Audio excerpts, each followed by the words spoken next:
Pasang bendera merah putih ke leher anjing, wakil kepala TU perusahaan ditangkap. RH, 22, seorang pria yang menjabat sebagai wakil kepala tata usaha sebuah perusahaan di Kabupaten Bengkalis, Riau memasangkan bendera merah putih ke leher seekor anjing. Pria asal Jakarta tersebut beralasan, aksinya dilakukan untuk memeriahkan Hari Kemerdekaan. Akibat tindakannya tersebut, polisi menangkap RH karena diduga melakukan penghinaan terhadap simbol negara. Kapolres Bengkalis AKBP Setio Bimo Anggoro mengungkapkan, penangkapan bermula usai video pemasangan bendera merah putih itu viral di media sosial. Menurut Bimo, peristiwa itu terjadi pada Rabu, tanggal 9 Agustus tahun 2023. Pelaku membeli 4 bendera merah putih berukuran kecil untuk dipasang di kendaraannya. Sesampainya di perkebunan sawit tempat RH bekerja, 1 bendera dipasang di sepeda motornya, sehingga masih tersisa 3 bendera merah putih.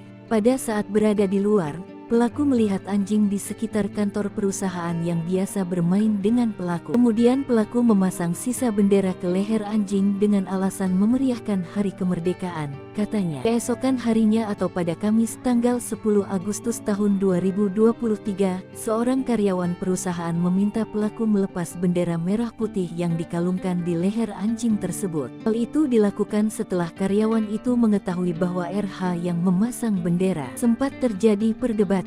Kejadian itu juga direkam dan videonya beredar di media sosial. Setio menjelaskan, setelah video beredar, Babin Kamtipmas Desa Semunai mendatangi lokasi kejadian. Di hadapan petugas, RH mengakui perbuatannya dan meminta maaf. Dia mengaku tak berniat menghina simbol negara.